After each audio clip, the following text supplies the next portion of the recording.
Hey, what's up? It's Jim, and today I'm going to talk about Bob Roberts from 1992.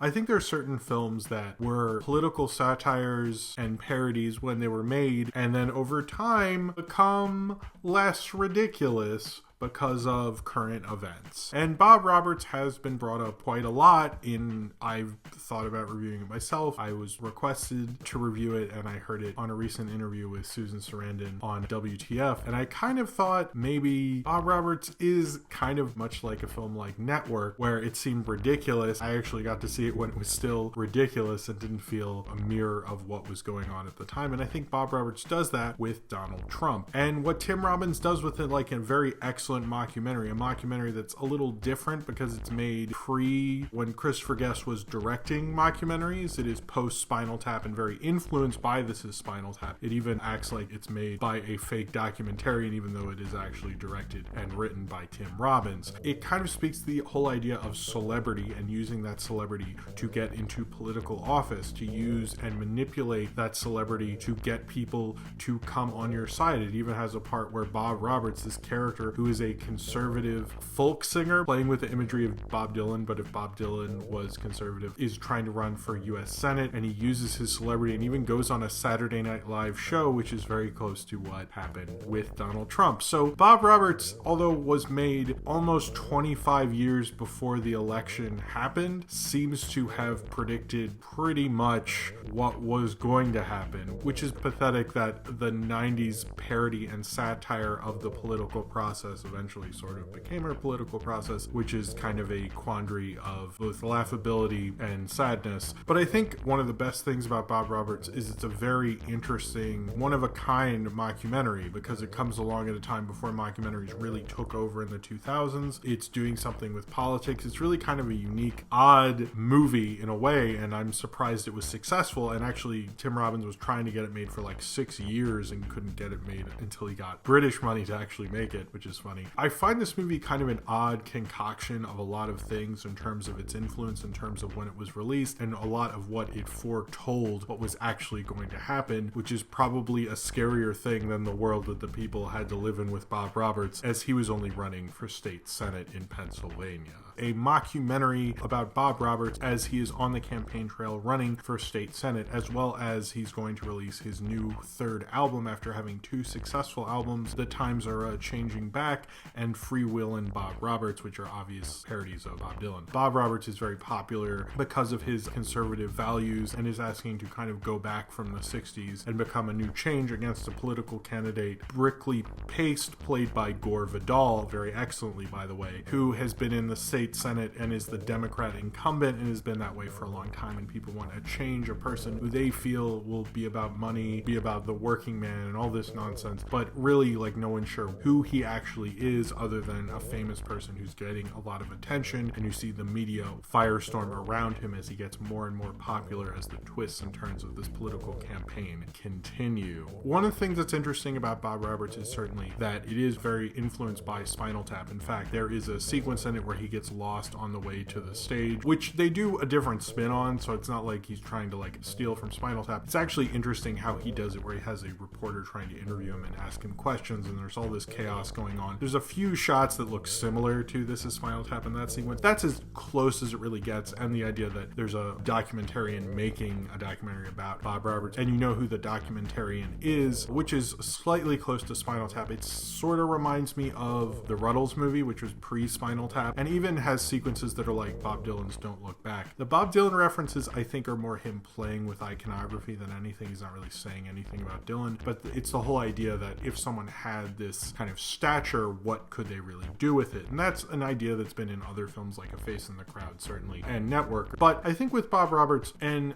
what it's saying about celebrity is probably what makes it so interesting and why we're still talking about it today. It's also fascinating to make as a directorial debut, as Tim Robbins did. He would go on to make Dead Man Walking and then The Cradle Will Rock. But this is, I think, probably maybe the most odd film of his, just because it kind of foretold so much. It does so much with the mockumentary, and it has this political slant slant to it. I mean, a lot of people said this is kind of echoing Clinton, Bill Clinton that is, and his appearances on the Arsenio Hall show, which would kind of like, I think people don't realize this, but presidential candidates would not really go on talk shows until Bill Clinton did it, and now the political candidates go on all the late night talk shows. It's fairly regular. So this idea of like the political landscape and celebrity were combining a lot more in the early 90s and uncomfortable for a lot of people. And Bob Roberts kind of shows how far that could really go. At the time, we didn't think that was possible, but it did. And I like the kind of folksy idea of using the iconography of the 60s with certainly folk music and Dylan and turning it on its head, kind of what most generations do. They reject what their parents' ideals were, particularly like the Alex P. Keaton effect, as you can call it, and that idea that his parents were liberal hippies and now he's a conservative kind of Reaganite. That's a very smart way to twist the kind of conservative young Republican club kind of 80s Republicans. I like the kind of folk idea of it. I semi think he might have, and maybe it probably was too soon to have done this because I understand that Bob Roberts' character had been going on for a while, so he probably wanted to keep it close. It kind of echoes what happened with like Garth Brooks, who I think is maybe a little more liberal,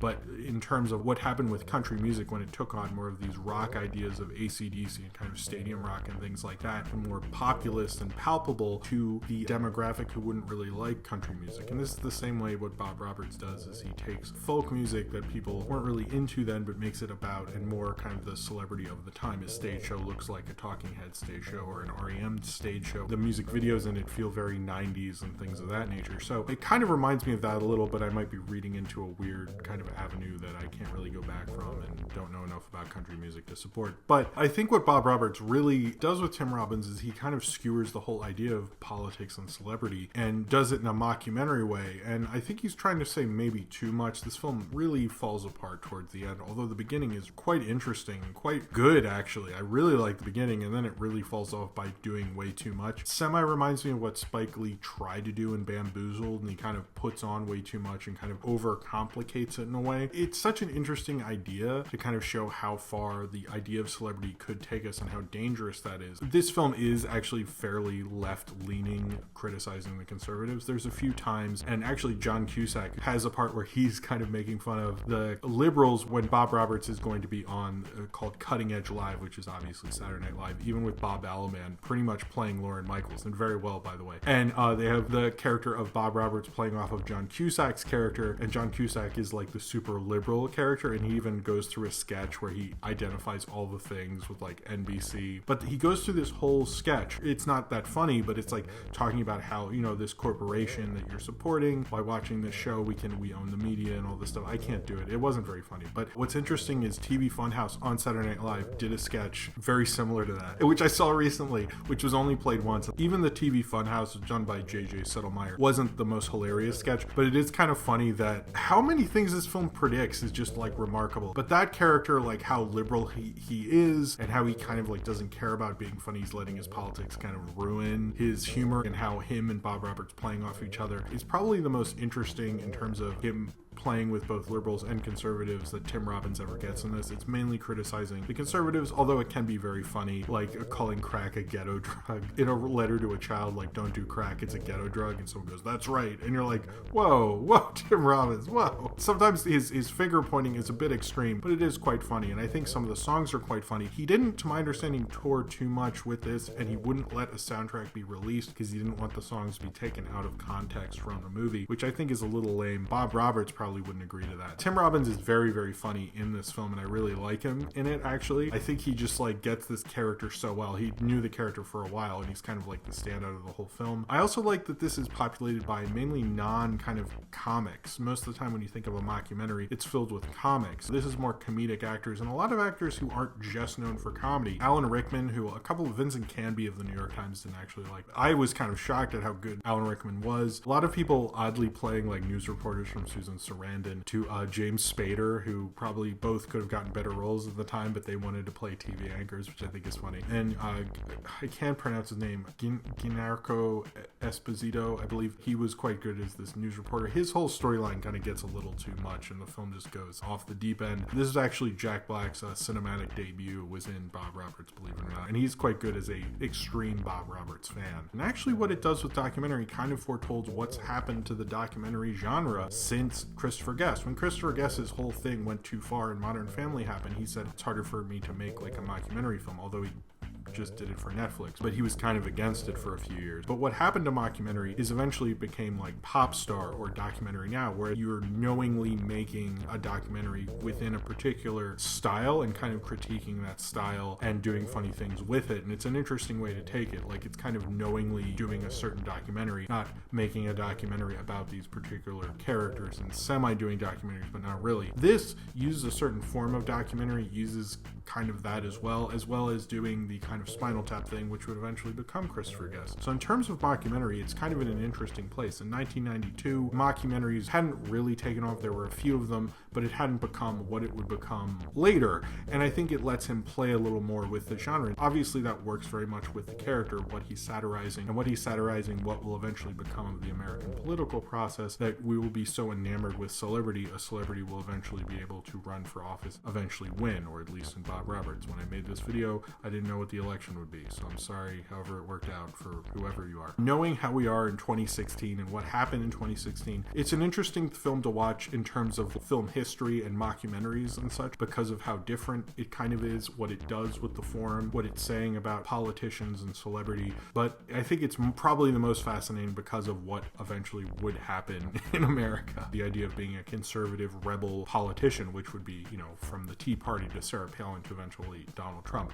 I'm not saying those are connected, but in a celebrity sense, and the idea of being a conservative rebel, being against the grain, which Bob Roberts is. He's not a career politician, he's a celebrity first and foremost, and he's trying to use his celebrity to get elected in the Senate. I don't think this is a perfect movie. It gets a little long in the tooth and going off on other tangents that it really shouldn't be, and I think that was kind of a political movie of the 90s problem, really. If you look at even the films of John Singleton to the works of Spike Lee to even this, it seems to be an issue. Like, they always have to go a little too far with it, and conspiracy theory and stuff like that. There's parts where you hear the character that of Bugs played by Mr. Esposito, and you are not sure. Half the cuts you see the film understands he's a conspiracy theorist. Other parts are like kind of agreeing with him, and you're like, where are we going with this? And it never really works entirely. Bob Roberts is a very flawed movie, particularly at the end parts, but when it's not flawed and doesn't completely fall apart onto itself, it's actually a very entertaining, interesting mockumentary, and kind of shows what you can do with the mockumentary form and say something